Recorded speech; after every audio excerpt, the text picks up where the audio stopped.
Halo semuanya, perkenalkan nama saya Wahyu Aji Prayogo. Di sini saya akan mempresentasikan hasil modifikasi perencanaan pembelajaran yang telah saya lakukan. Perencanaan pembelajaran adalah langkah penting dalam memastikan proses pembelajaran mengajar dapat berjalan efektif dan relevan dengan kebutuhan peserta didik.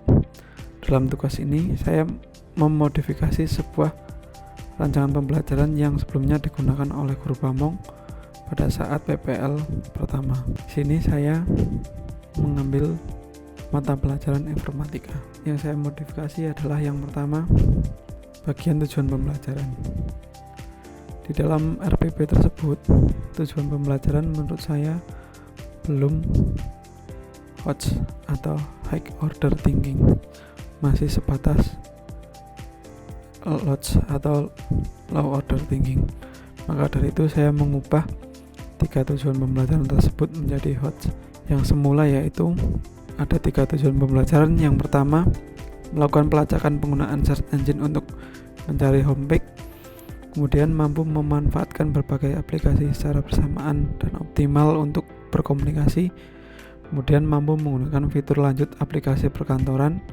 Saya ubah menjadi siswa mampu menganalisis hasil pencarian dari berbagai search engine untuk mengevaluasi keakuratan dan relevansi informasi serta menyusun laporan hasil evaluasi tersebut dengan baik. Kemudian siswa mampu merancang strategi komunikasi digital yang efektif dan efisien dengan memanfaatkan berbagai aplikasi secara bersamaan dengan skenario simulasi nyata dan menghasilkan solusi kreatif yang memenuhi kebutuhan komunikasi yang kompleks. Kemudian yang terakhir, siswa mampu memanfaatkan fitur lanjut aplikasi perkantoran untuk memecahkan kebutuhan pengolahan data atau presentasi kompleks serta menghasilkan dokumen atau presentasi yang relevan, kreatif, dan terstruktur. Kemudian di rancangan pembelajaran tersebut belum adanya indikator pembelajaran, maka dari itu saya menambahkan indikator pembelajaran. Ada 3 indikator pembelajaran, yaitu yang pertama, siswa dapat menyusun laporan evaluasi hasil pencarian yang mencakup analisis keakuratan dan relevansi informasi dari berbagai search engine. Kemudian siswa dapat merancang strategi komunikasi digital yang inovatif dan mempresentasikan dengan solusi yang sesuai untuk skenario yang diberikan. Kemudian siswa dapat menggunakan fitur lanjut aplikasi perkantoran untuk membuat dokumen atau presentasi yang kreatif, relevan, dan terstruktur sesuai dengan kebutuhan. Kemudian yang saya lakukan adalah menambahkan media dan sumber pembelajaran yang relevan sesuai dengan materi yang ada. Di sini saya menambahkan jurnal ilmiah dan buku-buku paket yang ada di internet, yang semula di rancangan pembelajaran yang digunakan guru pamong hanya mengandalkan internet saja tanpa sumber yang kurang jelas. Kemudian pada asesmen yang digunakan oleh guru pamong pada rancangan pembelajaran itu hanya mencakup pertanyaan pilihan ganda dan uraian sederhana. Tidak ada rubrik atau paduan penilaian yang spesifik untuk asesmen formatif dan sumatif. Maka dari itu saya menambahkan rubrik penilaian yang sudah ada aspek yang dinilai dan kriteria yang dinilai, sehingga memudahkan guru dalam penilaian. Kemudian untuk strategi pembelajaran yang dipilih atau yang ada di rancangan pembelajaran adalah PJPL.